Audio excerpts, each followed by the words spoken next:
We are going live on YouTube. And then I'm going to go over to first, make sure that it's not, we are going live on, there we go. Simple. And not exactly sure where we are.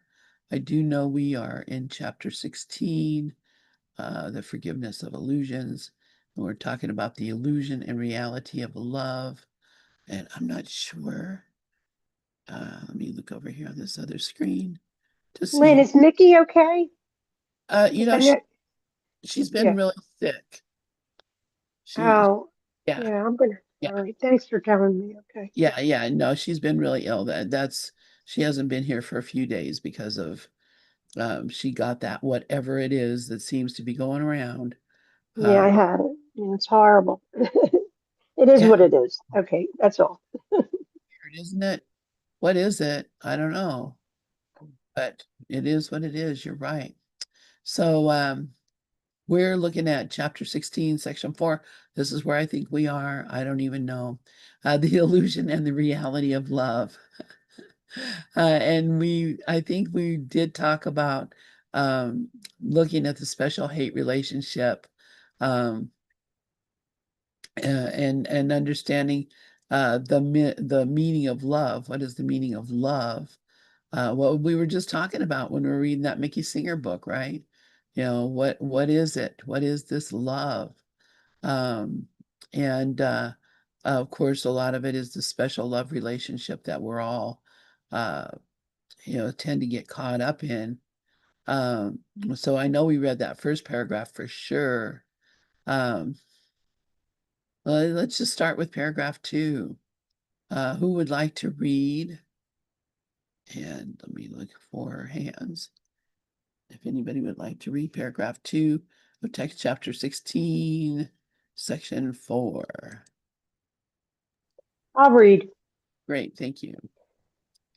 The symbols of hate against the symbols of love play out a conflict that does not exist. For symbols stand for something else, and the symbol of love is without meaning if love is everything. You will go through this last undoing quite unharmed, and will at last emerge as yourself. This is the last step in the readiness for God.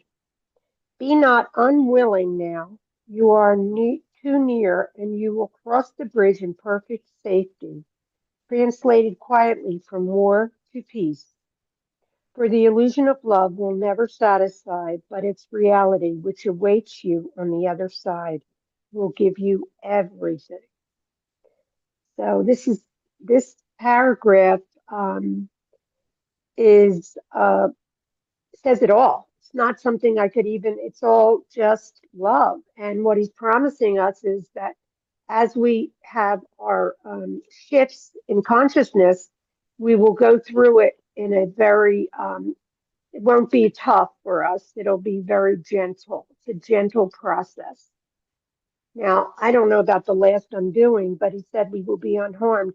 And the whole point is for us to remember that who we really are is not the body. So if we have anxiety or whatever we get, whatever, you know, grievance the ego has about us not listening to it, we just come back front and center to the truth of who we are and realize that we are all ready for God. But readiness shows up from spirit, and spirit is really all that's here. So we are the spirit, we are God. And that's the illusion of love will never satisfy because we're never going to feel even in this dimension what we might feel when we're no longer in the body because the vibration of love is so powerful it could not handle it in this dimension. That's all. Thanks. Yeah, thank you, Sharon. Yeah, our right here in this world, we are so dense and so slow and so unable to actually receive uh, because we're so dense and so slow. So uh, that this is uh, why we have to learn to see what what love really is, um, and to get rid of the symbols and actually see the truth. So for symbols stand for something else, and the symbol of love is without meaning if love is everything. So if love is everything, then whatever symbolizes love to us, um, it could be a tree, or it could be a baby, or it could be um, the sunset, or it could be our ailing parent, or whatever it is, our beloved spouse. All those different things are symbols of love. But if love is everything, then every single one of those things is special. It's something that says love is everything, but this is the most important love. This is the love that is the most useful. And I think this is the major obstacle to real true peace, is that we look at love as being this illusory thing that has that is symbolized, instead of seeing love as being a real thing that is everything, and no symbol can there's nothing that can represent it, because it is everything. It's everything, it's all. So my toenail is a symbol of love. The air that I'm breathing, the birds singing outside, everybody here on this call, it's all symbol. Everything is love. And there is no symbol, there's no object that can um, that can stand for it. Either everything is love or nothing is love, really. So it really is an all or nothing thing. So to come to this, what he's talking about, the last undoing that we were going through, is the undoing of the belief that any particular symbol of love is more important than another. It's the undoing of my love for my children. It's the undoing of my love for the sunset. It's my undoing of my love for the birds singing. And I mean, that's a tough nut to crack. Who wants to give up their children, or the sunset, or the birds singing? That just seems like a terrible sacrifice. But it's not a sacrifice, because what we're giving up is the costume, not the reality. My love for my children is the same love that will always be, and will always, and with or without ever having a child, it's still the same love. Whatever happens, it's still the same thing. And uh, thinking that we can package it into something that makes it especially special is the mistake. So, it's not a small thing to give up the illusion of love. And if you could just say that, when you think about your children, but that's just an illusion of love. The love that I have is real, but the child is not. The love that I have is real, but the spouse is not. Those are symbols, and they're twice, maybe 100 times removed from the reality of love. But because, again, the Course says all expressions of love are maximal, it's the most I can do at this time. It's the most that I have. And it's accepted. God sees it, that it is the whole of love. Even if I just love my puppy or my kitty, it is the whole of love. Um, so I don't know. Does anybody have any thoughts about this?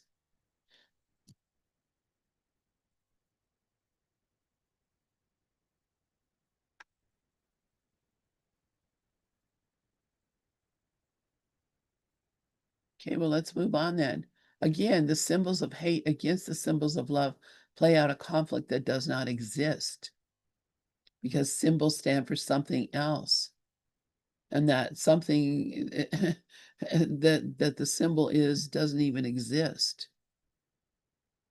But as long as I try to hold on to that special love or that special hate, I'm going to be um, unhappy and afraid because I'm holding on to something that's not real. So who would like to read paragraph 3?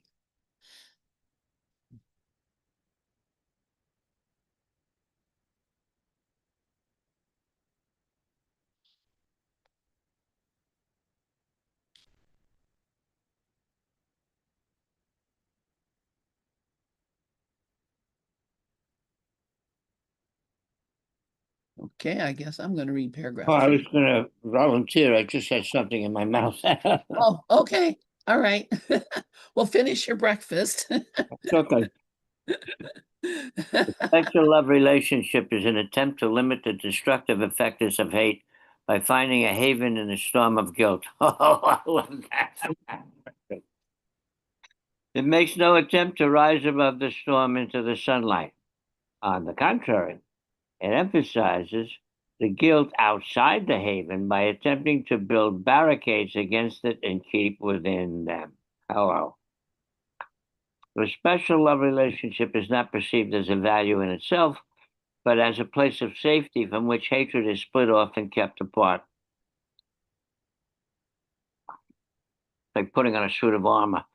The special love partner is acceptable only as long as she serves the purpose. Right? Hatred can enter and indeed is welcome in some aspects of the relationship, but it is still held together by the illusion of love. If the illusion goes, the relationship is broken and becomes unsatisfying on the grounds of disillusionment. Boy, that is perfect.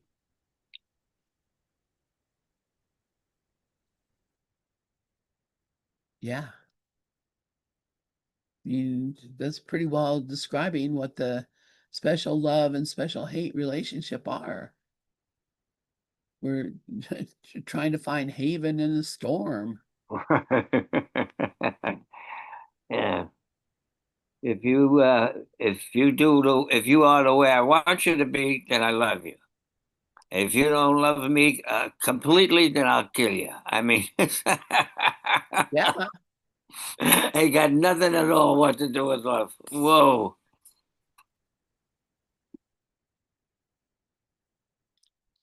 yeah, and it emphasizes the guilt outside by attempting to build barricades against it.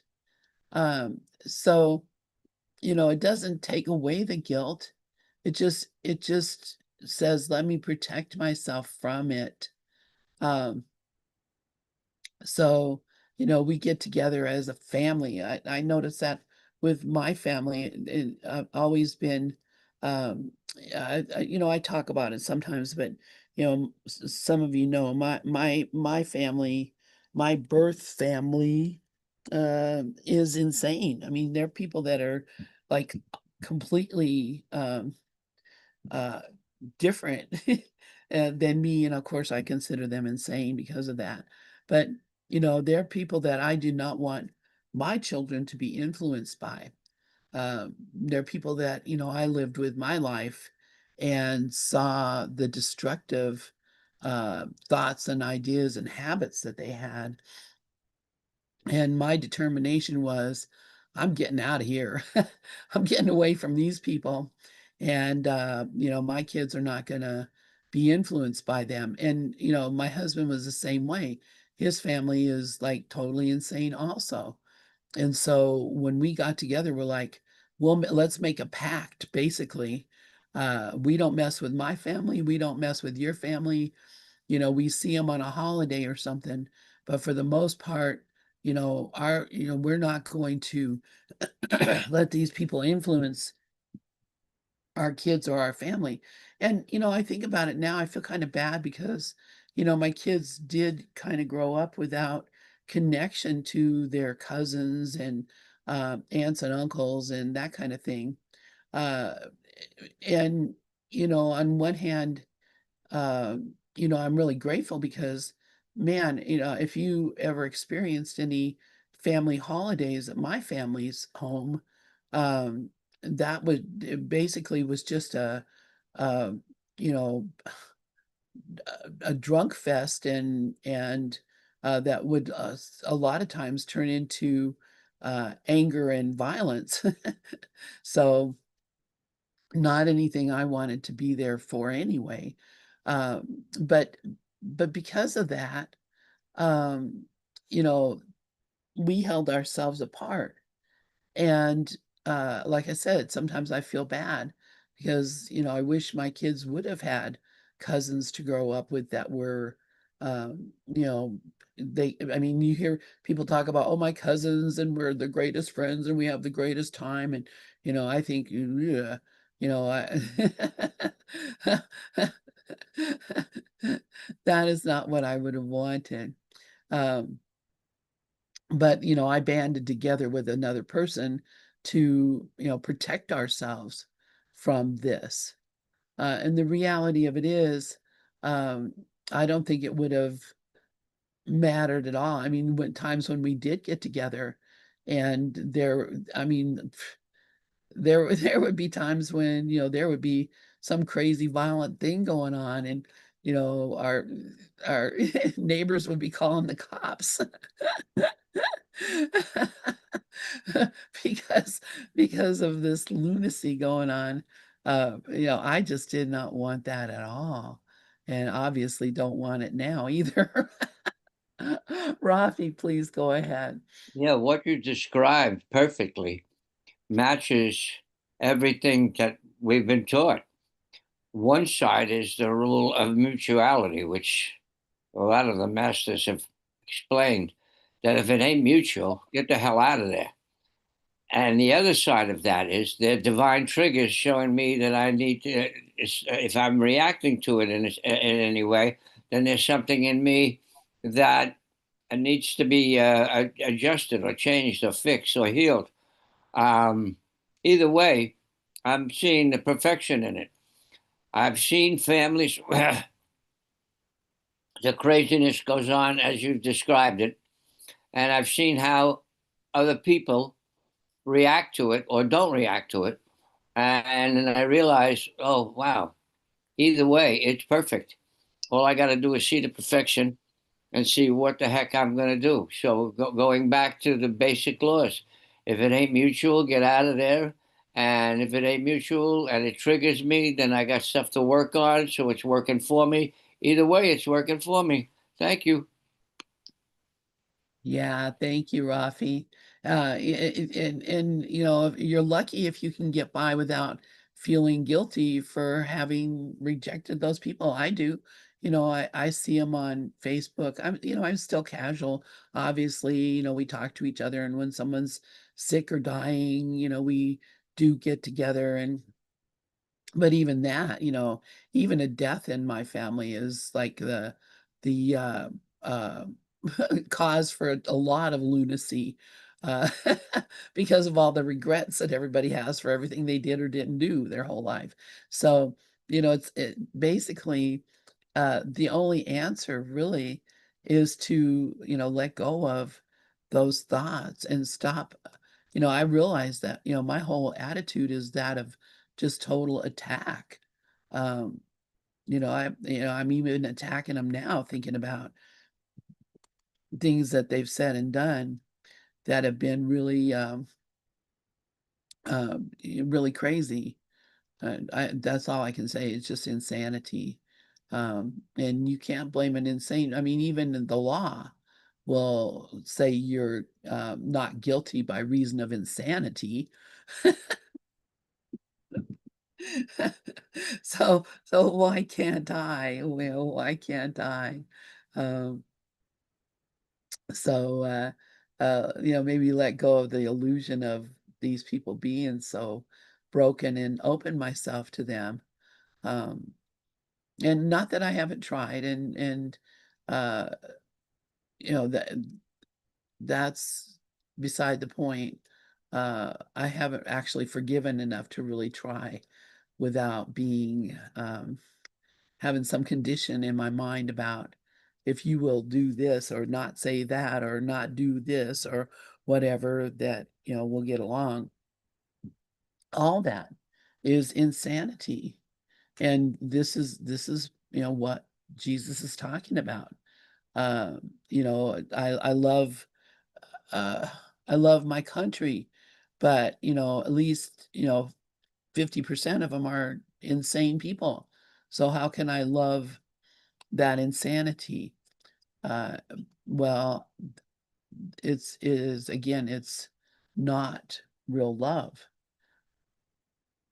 It is actually hatred. So, special love partner can serve a purpose of making me feel good, um, and they can also turn on a dime to making me terrified. So, I guess I'm the only one that's got a crazy family here, so that's all right. Anybody else have any thoughts about paragraph 3? Let's see. You know what? I think everybody has a crazy family. If they're in the ego, we are insane. That's just the truth. Yeah, exactly. That's it. It's just, as long as the ego's involved, insanity ensues. So who would like to read paragraph 4?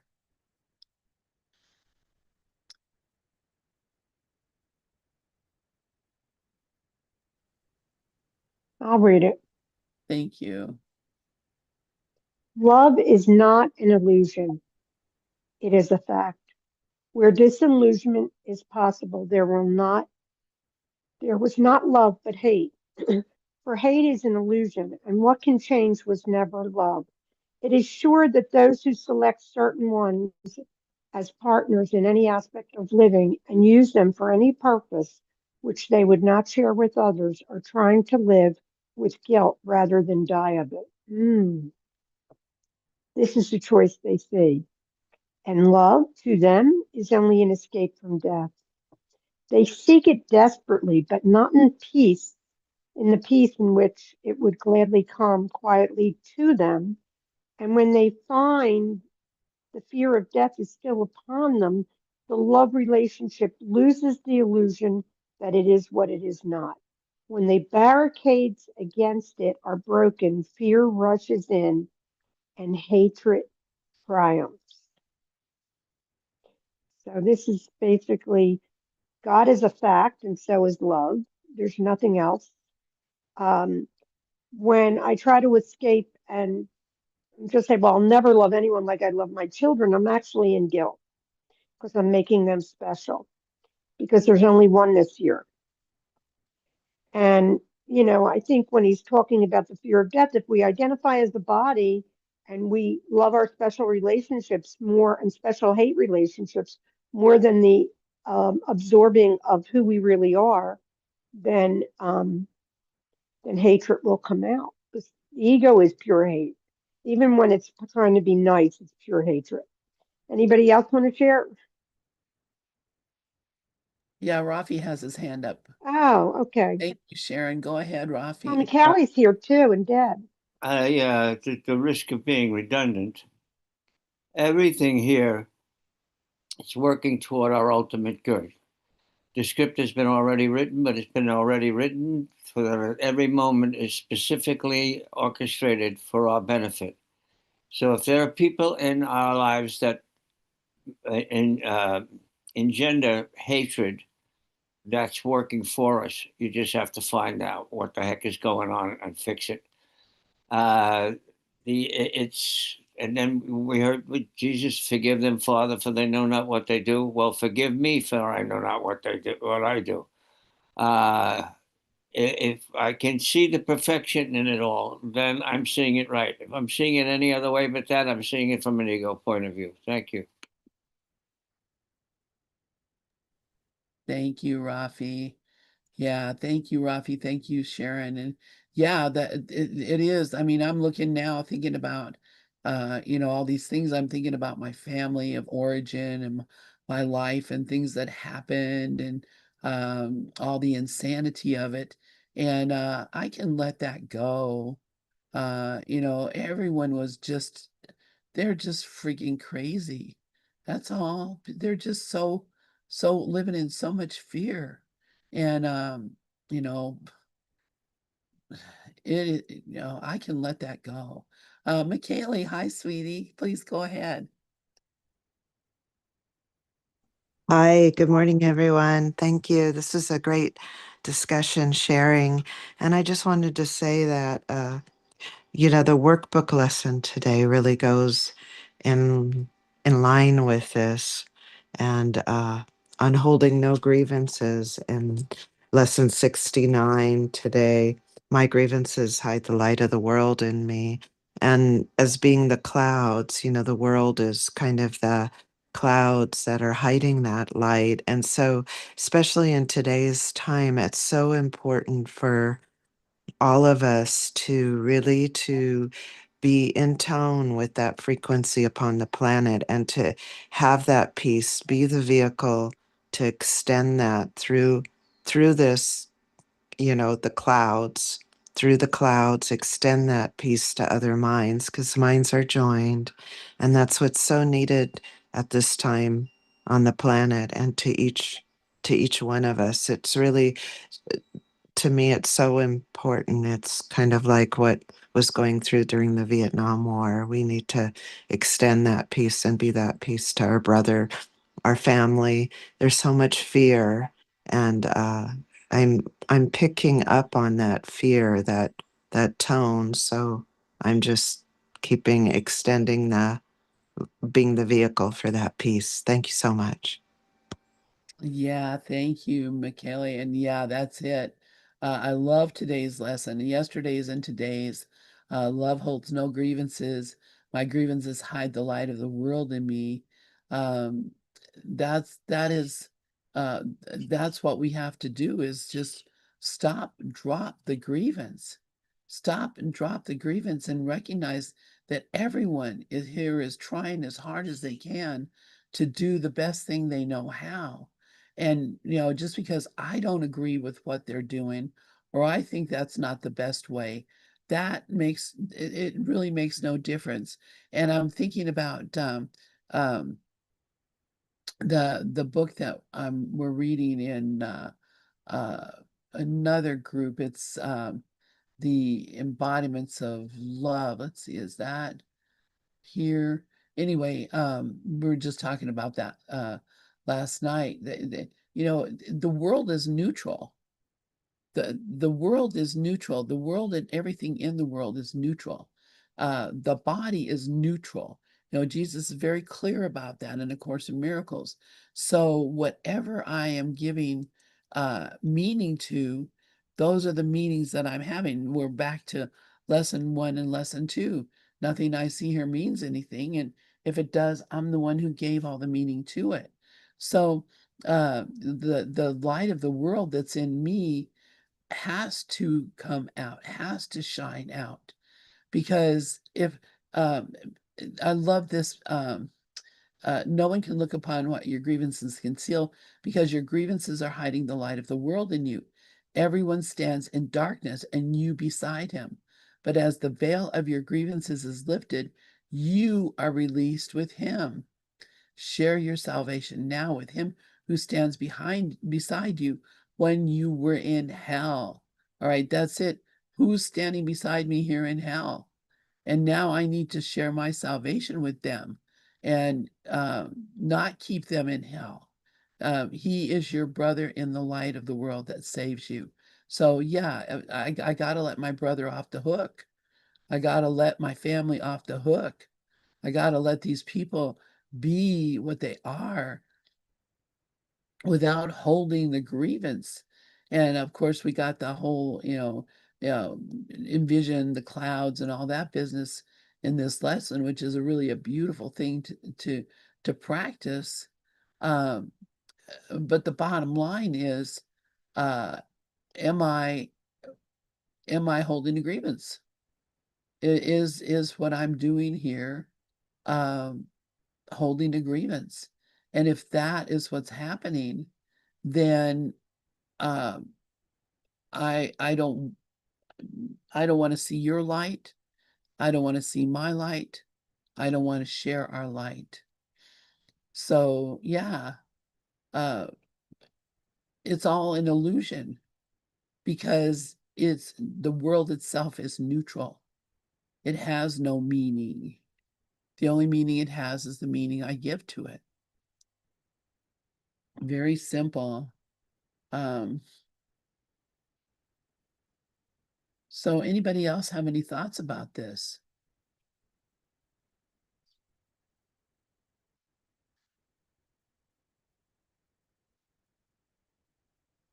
And Rafi says, compassion, understanding, kindness, consideration, empathy. You don't know what they're going through. That's right.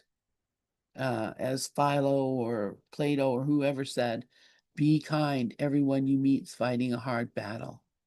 And that's it exactly. Everyone is fighting a hard battle. And they're, they're doing it with the weapons that they have, the defenses that they have. They don't, how can you blame them? So, anybody else have any thoughts about this?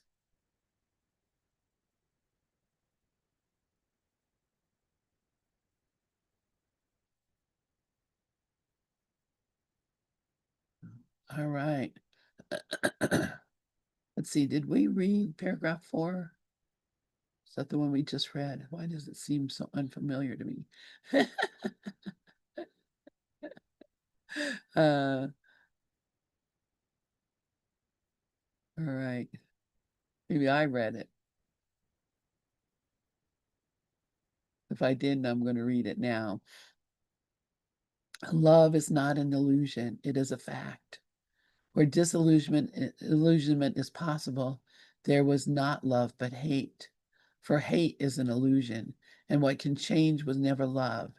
It is sure that those who select certain ones as partners in any aspect of living and use them for any purpose which they would not share with others are trying to live with guilt rather than die of it. This is the choice they see, and love to them is only an escape from death. They seek it desperately, but not in the peace in which it would gladly come quietly to them. And when they find the fear of death is still upon them, the love relationship loses the illusion that is it is what is it is not. When the barricades against it are broken, fear rushes in and hatred triumphs. So what are we saying here? Love is the fact. It's the only thing that's real. If there's possibility that there's disillusionment, it's because you were not in love.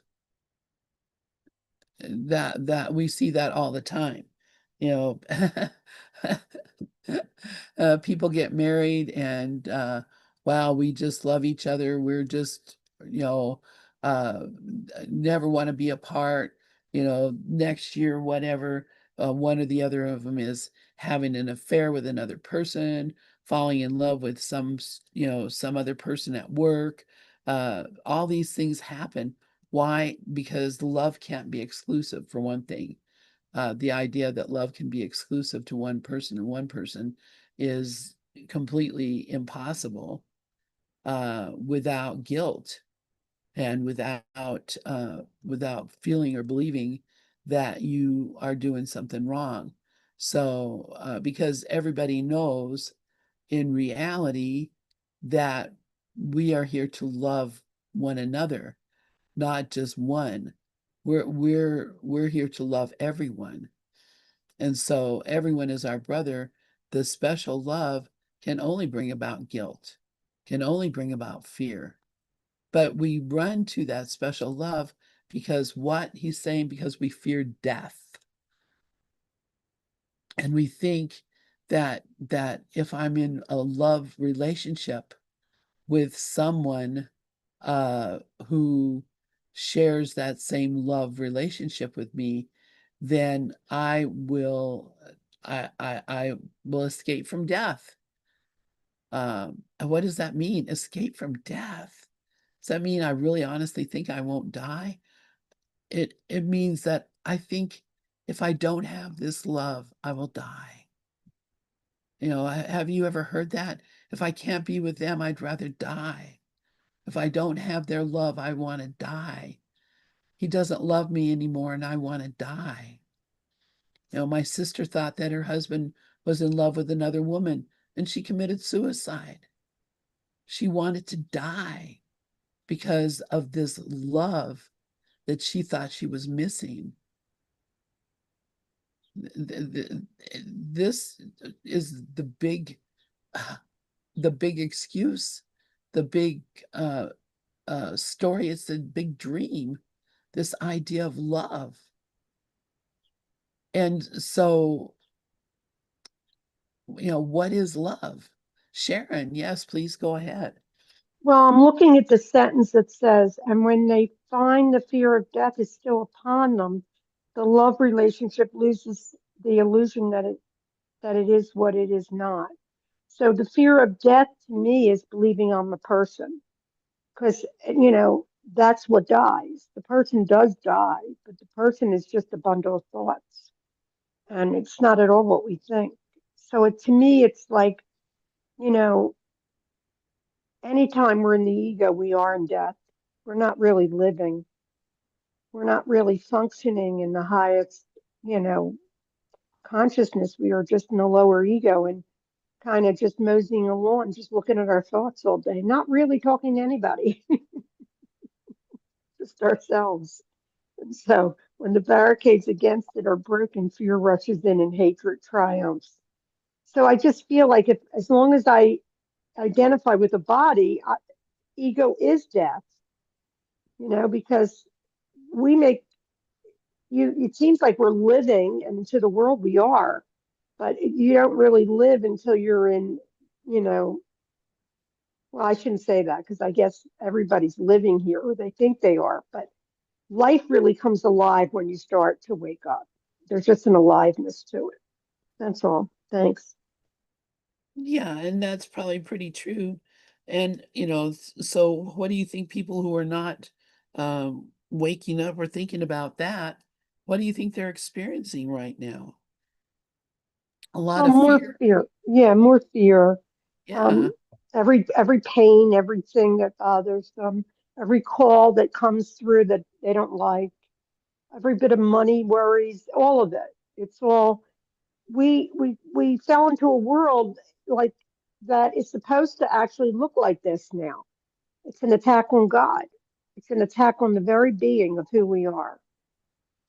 And it's just what.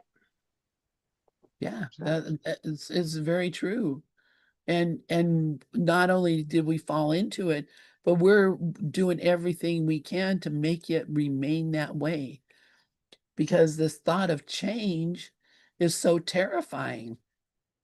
So the what can change is hate. Excuse me, but we think love can change. And we think, my beloved can love another, or my beloved loves money more than they love me, or my beloved loves their body more than they love me, or whatever it is. When we're thinking that there's some competition going on here, then you know we're going to always be in fear, and you cannot have a special love relationship without that fear of competition, because you know that you have somehow fooled the person into loving you. And be honest, think about it. Isn't that what we always think is, boy, if they only really knew who I was, they could not. I mean, this guy adores me. He doesn't know me. If he really knew me, he'd be running like a maniac out of here. But, because I'm already believing that I'm not worthy of that kind of love. So, you know, I've always been suspicious if people love me. Like, okay, what do you want? Or, what what do you want me to do for you? or, you know, it's always been transactional, not in a real open way, like, oh, I'm just, you know, thinking that. It's a deep-seated idea of love being something that's transactional, that somehow or the other I have to give something in order to receive something. So, you know, and what that thing is may or may not actually be what the other person wants. But, you know, as long, or they, it may be what they say they want, but in reality, you know, they want something else.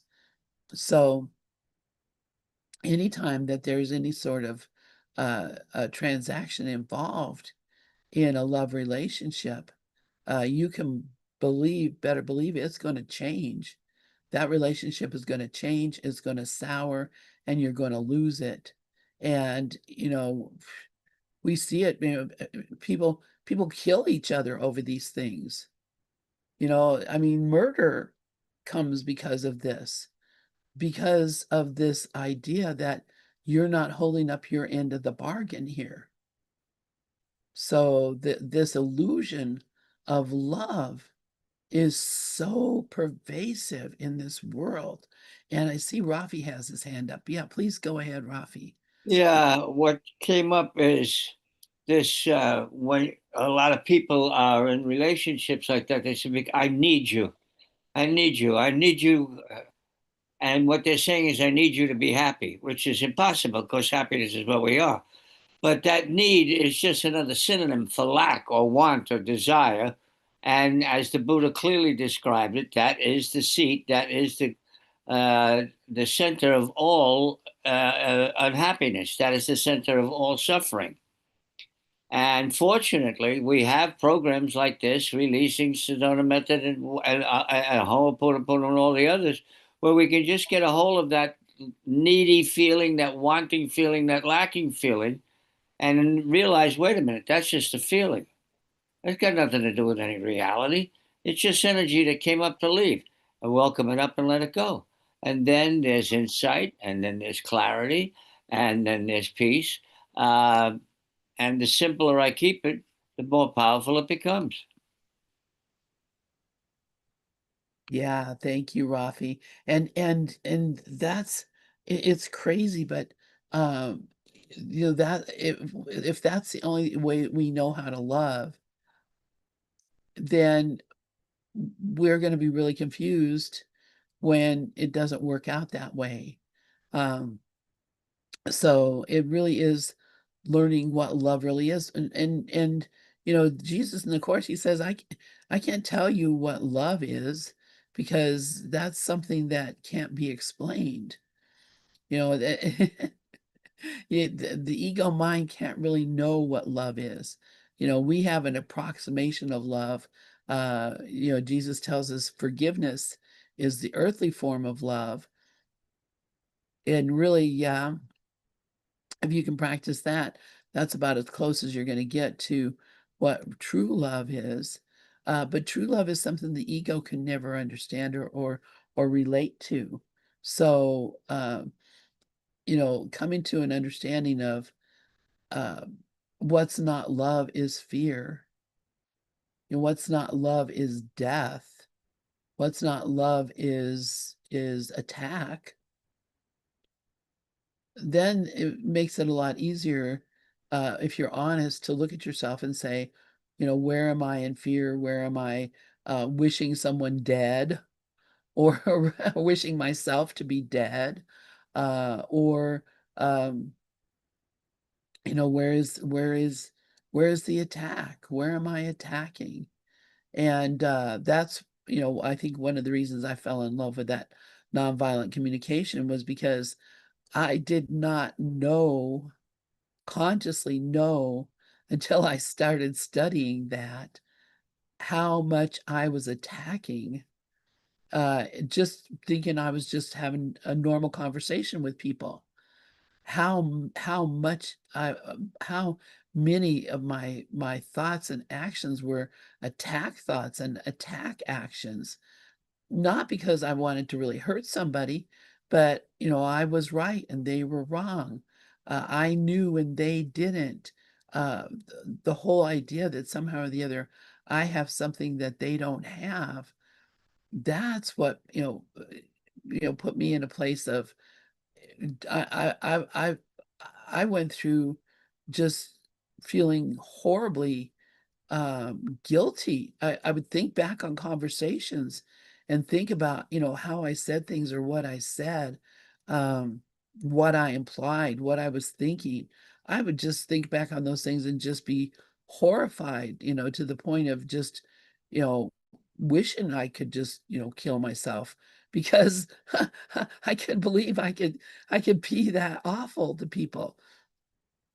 Um, and I'm not saying, I deserved any punishment for that because, obviously I was oblivious to it. Till I started studying nonviolent communication, I was oblivious to uh how much I was in attack mode. I honestly thought I was being nice and never even imagined that my friendly advice to somebody was going to hurt their feelings or make them feel unworthy or make them experience a lack of love on my part. I just never even imagined it. And when I started looking back and seeing all the times and all the ways that I had done those things, like I said, I was mortified.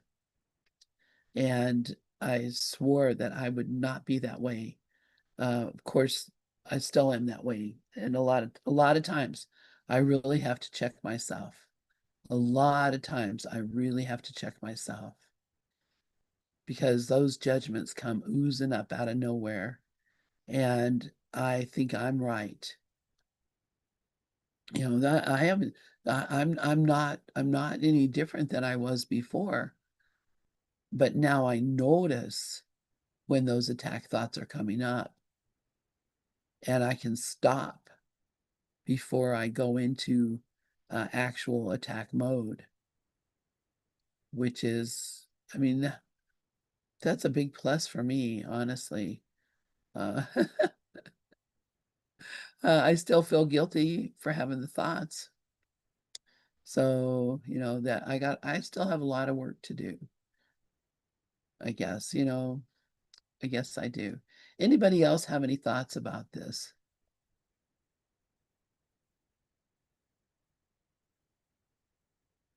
Such a quiet little crowd here. Oh, Rafi, yes, please go ahead.